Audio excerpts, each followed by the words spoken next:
नमस्कार, आप देख रहे हैं लाइव टीवी समाचार और मैं हूं आपके साथ नेहा परिहार। वक्त हो चला है आज के बुलेटिन का। बुलेटिन की शुरुआत से पहले एक नजर डालते हैं आज की हेडलाइंस पर। एनटीपीसी सीएमडी गुरदीप सिंह ने सिंगरौली शक्तिनगर प्लांट का किया दौरा। 50 वर्षीय वृद्ध महिला का संदिग्ध हालत में अर्धनग्न अवस्था में शव मिलने से लोगों में हड़कंप। एजीएस कोचिंग सेंटर का शुभारंभ समाजवादी पार्टी के नेता अजय विश्वकर्मा के हाथों किया गया। वार्ड क्रियान्वयन एवं प्रबंधन समिति का गठन में राजीव कुमार तिवारी बने वार्ड सचिव। पहला दिन है, एंजॉय करना है। ए छोटा पैकेट इधर आ। नाम बता। नित्या। आपका नाम क्या है? बड़ा पैकेट।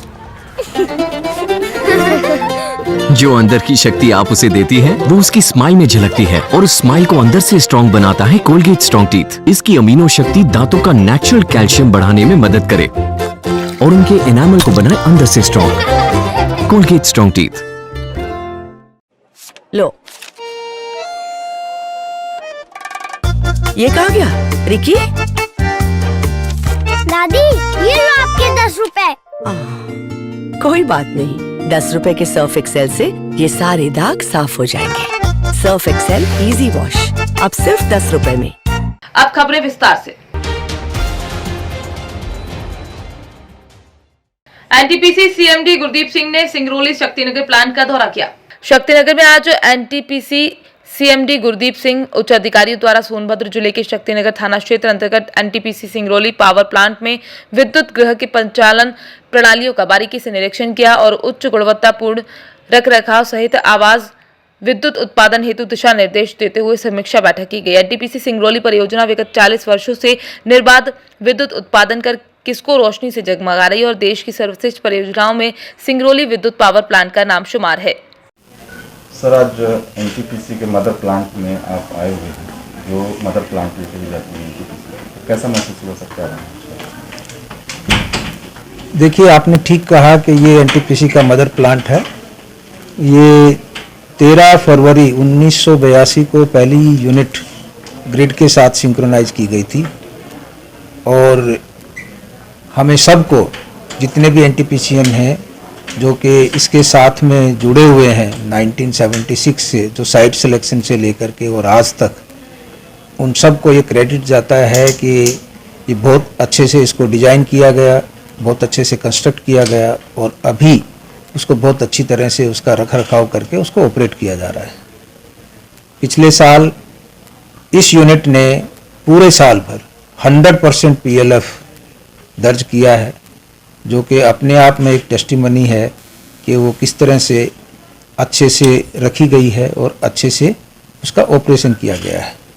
और जितने भी लोग इससे जुड़े हुए हैं उन सब को मैं इसके लिए बधाई देता हूं और आगे आने वाले समय में भी इसी तरह से, इसी कमिटमेंट, डेडिकेशन के साथ काम करते रहें और एनटीपीसी का और अपना नाम ऊंचा करें और देश की सेवा में सत लगे रहें। सर, यहाँ पे मेगावाट बढ़ने जा रहा है, जिसको लेकर के क्या कुछ नई तकनीकों का इस्तेमाल किया जाएगा सर? इसमें यहाँ पर 2 यूनिट प्रस्तावित हैं, 2 × 800 मेगावाट, जो कि सुपर क्रिटिकल टेक्नोलॉजी पे होंगी। तो उसके लिए अभी डेवलपमेंटल वर्क, जो कि environment clearance, coal linkage, water linkage, उन सब में अभी काफ़ी काम हो गया है और हम उम्मीद करते हैं कि अगले 1 साल के अंदर अंदर ये काम शुरू हो जाना चाहिए। तो इसके ऊपर हमारी टीम लगी हुई है।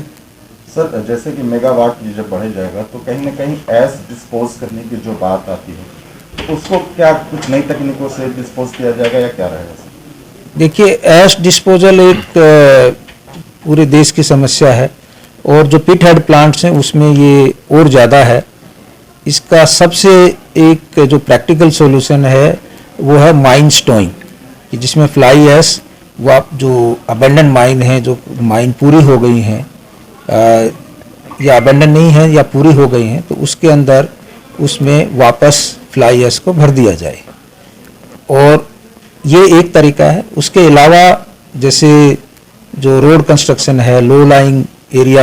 अनपरा सोनभद्र अनपरा कोतवाली क्षेत्र के काशी मोड़ 2 नंबर गेट स्थित ताल टावर निवासी पन्ना देवी 50 वर्षीय वृद्ध महिला का अपने घर से महज कुछ दूरी पर पड़ोस के घर में संदिग्ध हालत में अर्धनग्न अवस्था में रविवार को सुबह शव मिला, जिससे आसपास के लोगों में हड़कंप मच गया। वहीं स्थानीय लोगों द्वारा बताया गया कि मजदूर वृद्ध महिला को अर्धनग्न अवस्था में पड़ोसी के घर शव मिलना काफी संदिग्ध है। उक्त घर में वृद्ध महिला द्वारा विगत कई वर्षों से कच्ची शराब का कारोबार संचालित होने के कारण कई तरह के लोगों का जमावड़ा लगा रहता है। शनिवार की रात पन्ना देवी द्वारा उक्त घर में गुजारने के दौरान रविवार की सुबह अर्धनग्न संदिग्ध अवस्था में शव पाया गया, जिसकी सूचना लोगों द्वारा अनपरा पुलिस को दी गई। मौके पर पहुंची पुलिस एवं तत्काल प्रभाव से घटनास्थल पर पहुंचे पिपरी क्षेत्राधिकारी प्रदीप सिंह चंदेल ने घटना के मामले की मौके पर जांच पड़ताल कर बताया कि घटना मामले में 2 व्यक्ति सहित उक्त घर की महिला द्वारा घटना मामले में पूछताछ करने को लेकर पुलिस द्वारा हिरासत में लिया गया है।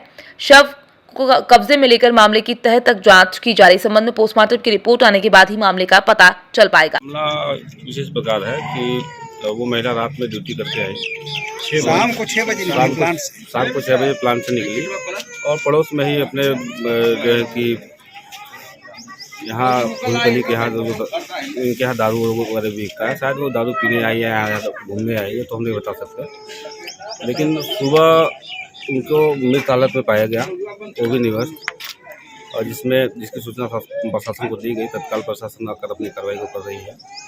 और मैं सबसे बड़ी बात करना चाहता हूँ, इस पूरे लाल टावर में सबसे बड़ा हमारा पिछड़ा होने का कारण है दारू का कारोबार, तो धड़ल्ले से चल रहा है।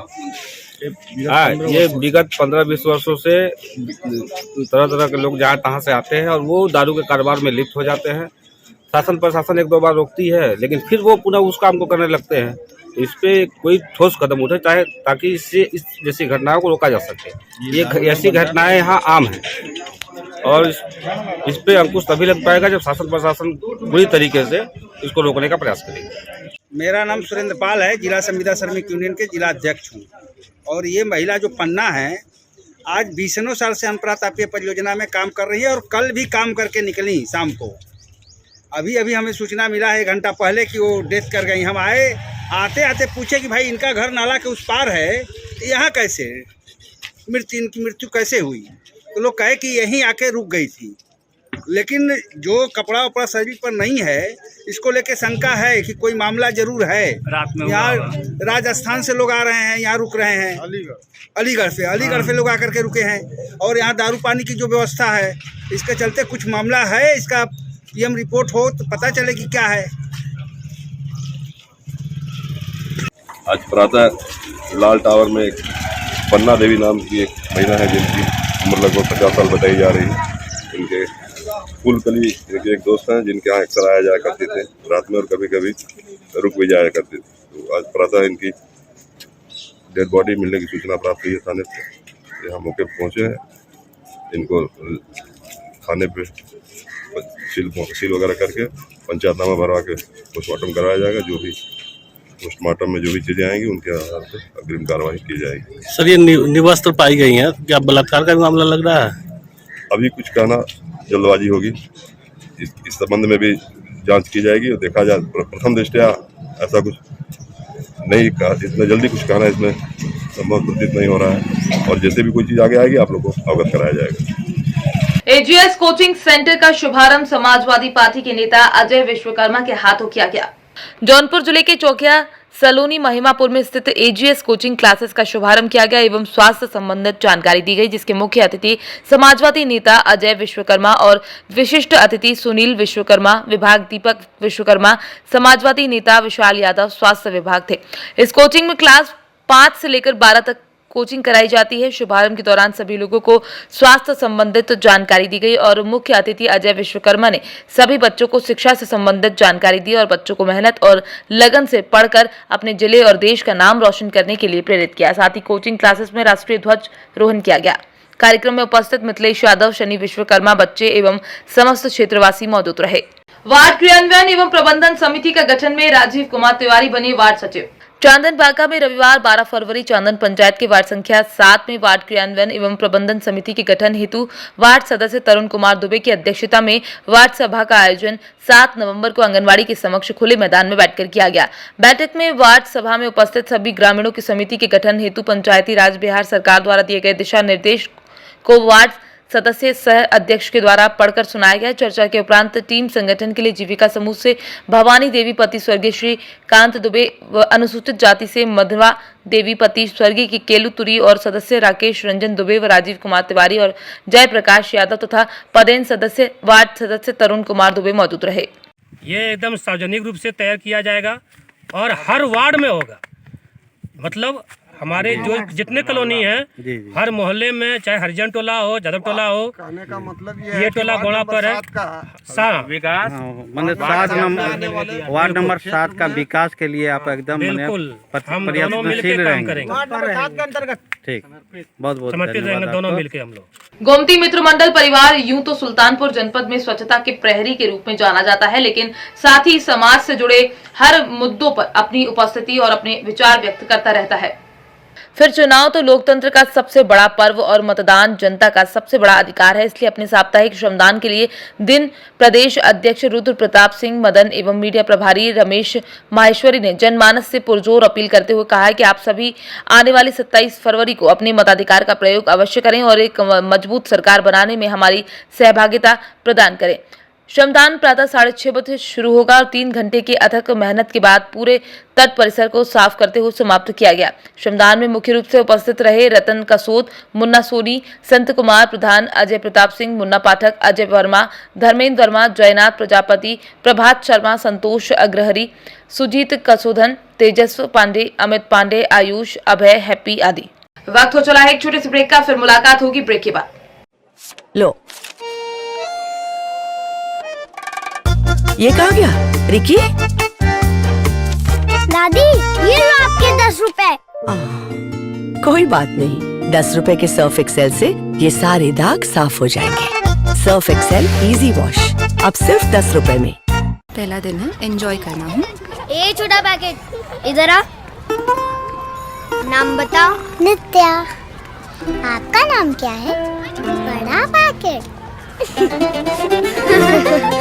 जो अंदर की शक्ति आप उसे देती है वो उसकी स्माइल में झलकती है और उस स्माइल को अंदर से स्ट्रॉन्ग बनाता है कोलगेट स्ट्रॉन्ग टीथ। इसकी अमीनो शक्ति दांतों का नेचुरल कैल्शियम बढ़ाने में मदद करे और उनके एनामल को बनाए अंदर से strong. Colgate strong teeth. Break के बाद एक बार फिर आप सभी का स्वागत है। आइए बढ़ते हैं अगली खबर की ओर। खबर बगहा के रामनगर से है, जहां हरिनगर शुगर मिल के पास किसानों के बीच गन्ना सचिव के द्वारा अनोखी पहल की गई है। हरिनगर शुगर मिल के द्वारा स्थानीय किसानों को खेती के माध्यम से उन्नत किसान बनाया जा रहा है, जिसको देखने के लिए बिहार के कृषि सचिव गन्ना उद्योग विभाग डॉक्टर एन सरवन कुमार, रामनगर थाना क्षेत्र के मटिया पंचायत अंतर्गत कटसीकरी गांव के किसान सचिन सिंह से खेती के बारे में तमाम जानकारियां इकट्ठी की। साथ में बेतिया डीएम कुंदन कुमार, एडी एवं कुंवर सिंह, हरिनगर शुगर मिल के CGM SL Baheti, farm GM Manan Singh, ACM Vinay Mishra, CDO Abhay Kumar Jha, SED Om Ram Pravesh Thakur मौके पर उपस्थित रहे। अभी बिहार के गन्ना सचिव आपके यहाँ आए हुए थे, आपकी खेती के बारे में कुछ जाने, कैसा लगा आपको? हमको बहुत खुशी हुआ कि हमारे गन्ना सचिव हमारे कटसीकरी गांव मठिया पंचायत में उनका आसन आया और हम लोग और हमारे पूरे पंचायत और कटसीकरी गांव बहुत किसान खुश हुए और हमारे सारे खेत में देखे, घूमे और हमारे 2 फसली खेती भी देखे और इस टीपी वाले सारे हमारे जिस तरह हम खेती करते थे वो सब देखे और उससे बहुत खुशी हुए हमारे डॉक्टर एसके सरवन सचिव जी। और उनके साथ हमारे डीएम साहब भी थे और उद्यान विभाग का सारे अधिकारी भी थे, सब कोई आए हुए थे और उससे हमारे गांव और हम लोग बहुत खुशी। सचिव साहब के द्वारा मुख्य रूप से क्या जाना गया आपसे? वो सचिव साहब का मुख्य देन था कि ड्रिप के बारे में, कि ड्रिप हर किसान ड्रिप लगवाए और ड्रिप से कितनी गन्ने की पैदावार ज़्यादा हुई और पहले किस तरह होता था, उसी सब के बारे में वो बात किए और उसी का उद्देश्य दिए और हर मदद देने के लिए हरिनगर शुगर फैक्ट्री के द्वारा किस तरह का मदद आपको दिया जाता है? हरिनगर शुगर के फैक्ट्री के तरफ से हर चीज़ का मदद दिया जाता है। हर औजार, जिस तरह हम लोग ट्रे पर 25% अनुदान मिल रहा है, ट्रैक्टर पर हम छोटा मिनी ट्रैक्टर किने उस पर 50,000 का अनुदान मिला, पावर बीडर पर भी हमको अनुदान मिला, माने हर चीज़ के अनुदान मिलता है और हर हरिनगर शुगर मिल माने हर किसान के लिए कदम पे कदम के साथ खड़ी है। आपका नाम? हमारा नाम सचिन सिंह है और हमारा घर करसिकरी है और हमारे पोस्ट मठिया है और थाना रामनगर, जिला पश्चिमी चंपारण, बिहार। सर अभी यहाँ पे आप आए और किसानों से मिले, किसानों के द्वारा किस तरह की जानकारी दी गई सर? हम हरिनगर शुगर मिल से संबंधित गन्ना का खेती कर रहे हैं किसानों से मिल रहे हैं। यहाँ पर जो सचिन सिंह किसान हैं उनके खेत पर अब हम आए हैं। इनके द्वारा जो पारंपरिक तरीके से किया जाता था उससे हट के थोड़ा तकनीकी का प्रयोग करके कुछ काम अच्छा से किया जा रहा है। उसमें जो बड सिस्टम कहते हैं, जो ट्रे में रख के इसको किया जाता है, तो वो वाला उससे क्या लाभ हो रहा है उसके बारे में हम समझ रहे हैं। और दूसरा जो इंटरक्रॉपिंग है, यानी गन्ना के साथ साथ जो मूंग लगाए हैं और भी आलू भी लगाए हैं, मटर लगाए हैं, तो इस तरह का लगाते हैं। तो उससे मतलब जो गन्ना का खेती में तो 10 महीना लगता है, तो बीच में जैसे मटर लगाए तो 2 महीने में उनका मटर आ गया है, तो इससे मतलब तुरंत कुछ आमदनी भी किसानों को मिलते रहेगा। तो ये सब बहुत अच्छी बात है। इसको हम लोग कैसे प्रमोट करना है उसके बारे में हम लोग देख रहे हैं। जो मुख्यमंत्री गन्ना विकास कार्यक्रम है विभाग का, तो उसके माध्यम से भी किसानों के लिए अच्छी गुणवत्ता का जो बीज है, गन्ना का बीज के साथ साथ जो इंटरक्रॉपिंग करने के लिए अन्य फसलों का बीज का भी हम उपलब्ध कराने में हम लोग लगे हुए हैं। और सर अभी बारिश के चलते जो है कि काफ़ी किसान प्रभावित हुए, काफ़ी फसलें नष्ट हुई, उस संबंध में क्या कहना चाहेंगे? देखिए, ये पिछले खरीफ मौसम में भी काफ़ी संख्या में किसान प्रभावित हुए हैं। पूरे राज्य में 22 लाख किसान अप्लाई भी किए थे। हम लोग 14 लाख किसानों को सही पाया गया और उसमें हम लोगों ने ऑलरेडी 550 करोड़ रुपया राशि उनके बैंक खाता में हम लोगों ने भेजा है। इस बार जो बारिश हुआ है इसमें कुछ जगह पर ऐसा कुछ लोगों का कुछ फसल क्षति की सूचना आ रही है, वो हम लोग जानकारी ले रहे हैं। उनको भी हम लोग राहत देने के बारे में विचार करेंगे। खबर बगहा के रामनगर से है, जहां पर आज वाल्मीकि नगर मदनपुर रेंज के द्वारा रामनगर के गंडक नहर के किनारे लगे पौधों का दोहरीकरण किया जा रहा है। इससे पहले पूर्व में लगाए गए करीब 2000 पौधों में से 100 पौधों का दोहरीकरण किया गया है। इस मौके पर रामनगर थाना अध्यक्ष कपूरनाथ शर्मा भी पहुंचकर दर्जनों छायादार पौधों को अपने हाथों से लगाकर अपनी उपस्थिति जाहिर की। खबर बगहा के रामनगर से है, जहां आमने सामने की टक्कर में 2 लोग जख्मी हो गए। एक की हालत नाजुक है। मामला रामनगर भैरवगंज मुख्य मार्ग के बैकुंठपुर पुल के समीप का है, जहां आमने सामने की टक्कर में एक व्यक्ति गंभीर रूप से जख्मी हो गया, जिसके बाद मौके पर थाना अध्यक्ष पहुंचकर जख्मी व्यक्ति को रामनगर प्राथमिक स्वास्थ्य केंद्र में भर्ती कराए। मौके पर मौजूद डॉक्टर ए चौबे ने प्राथमिक उपचार कर बेहतर इलाज के लिए बेतिया सदर अस्पताल रेफर कर दिया। जख्मी व्यक्ति की पहचान नदवा मुडली गाँव निवासी नसीम अख्तर के रूप में हुई। नसीम अख्तर है, चौतारवा के पास एक हरदी नदवा गांव है, उसी के पास कोई मुरली टोला है, वहीं के निवासी हैं। ये और एक बच्चा था 5 या 6 साल का बच्चा, ये दोनों बाइक से कहीं जा रहे थे और RTA हुआ है, रोड ट्रैफिक एक्सीडेंट इसको बोला जाता है। दोनों की हालत बहुत गंभीर नहीं है, कट लैसिरेटेड वुंड है और दोनों अभी ठीक हैं, जिनका उपचार करके उन्हें घर भेजा जा रहा है। लेकिन एहतियातन उनको बोला गया है कि एक बार गवर्नमेंट मेडिकल कॉलेज बेतिया जाके अपना CT स्कैन करवा लेंगे और अगर उसमें कोई गड़बड़ी आती है तो आगे वहाँ स्पेशलिस्ट से मिलकर इलाज करवाएंगे। आपका नाम सर? बांदा सड़क दुर्घटना में 2 सगे भाइयों की मौत हो गई, परिजनों में कोहराम मच गया है।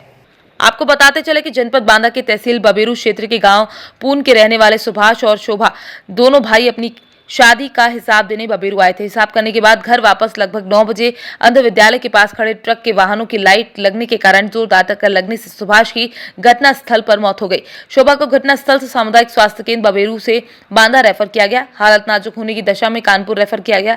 रास्ते में बीच में ही मौत हो गई। पुलिस प्रशासन ने फोन के माध्यम से परिवारजनों को सूचना देकर शव का पंचनामा भरकर पोस्टमार्टम के लिए बांदा भेजा। मेरा नाम चंद्रपाल है जी। क्या घटना हुई है आपके परिवार? 9 तारीख को बहन की शादी थी, उसी का हिसाब किताब देने के लिए बबेरू आए थे। हिसाब किताब चुकता करने के बाद गांव जा रहे थे, वहाँ अंध विद्यालय के पास खड़े ट्रक के नीचे से गाड़ी का एक्सीडेंट हो गया, जिनसे दोनों भाइयों की मौत हो गई।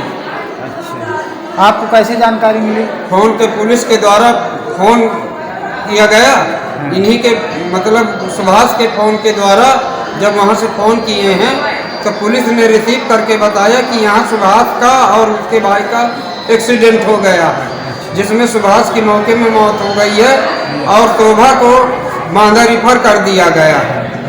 फिर उसके बाद क्या हुआ? इसके बाद बांदा से कानपुर के लिए रिफर किया गया, जिसमें जसपुरा पैलानी के बीच में शोभा शरण की भी मौत हो गई।